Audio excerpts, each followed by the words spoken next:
იმისთვის რომ ჩემმა მოსწავლემ ბაბუამის მოპაროს ავტომობილი, ვასწავლით მართვას. არანაირი გამოცდა, მხოლოდ და მხოლოდ იმისთვის რომ ავტომობილი მოიპაროს.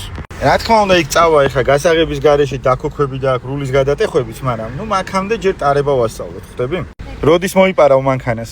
წესრიგად ტარებას რომ ვასწავლის დიტა. თან ჩართ, მეტი გაზი. აი ეგ. მეტი გაზი. ჩართე მარჯვნივ პოვაროტნიკი და გადმოვიყვანე ახლა მარჯვნივ. აი ეგ, ქალს გაცდი ჯერ. აჰა. აი მაგ ქალს. აუში გას.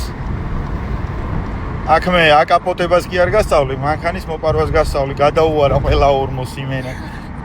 აბა მიდი გადამიყვანე ახლა მარცხენა ზოლში. დაკვირვებულად. ანუ ანელებ მანქანას? ყველა მანქანა დაგეწევა უკნიდან. აქ ღერძულა არის, მან არ იკვეთება ზოლი.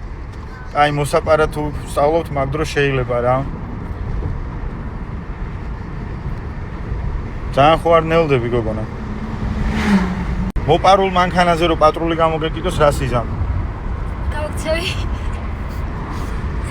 ზუსტად აი მაგიტომ უნდა იცოდეთ ვისთან სწავლობთ ავტომობილის მართვას, რომ ანუ რო რამე პატრულს კი არ უნდა გაუჩერდე, ანუ უნდა გაექცე. აუში ტორმოსფეხი და თავისით გადავიდეს. ეხლა რაღაცებს მე მეურჩება ესა აქ და მე მგონი შუა გზაში დავტოვებ აქ რო არ იცი სად არის ისეთ ადგილას. ინტერნეტი გააქვს? კი. აუ მაშინ აზრი არა აქვს გააგნოს გზას. ჩართე პავაროტნიკი. მოდის ბიძა ჩემო მარი შენი მანქანის მოსაპარად, მოდის.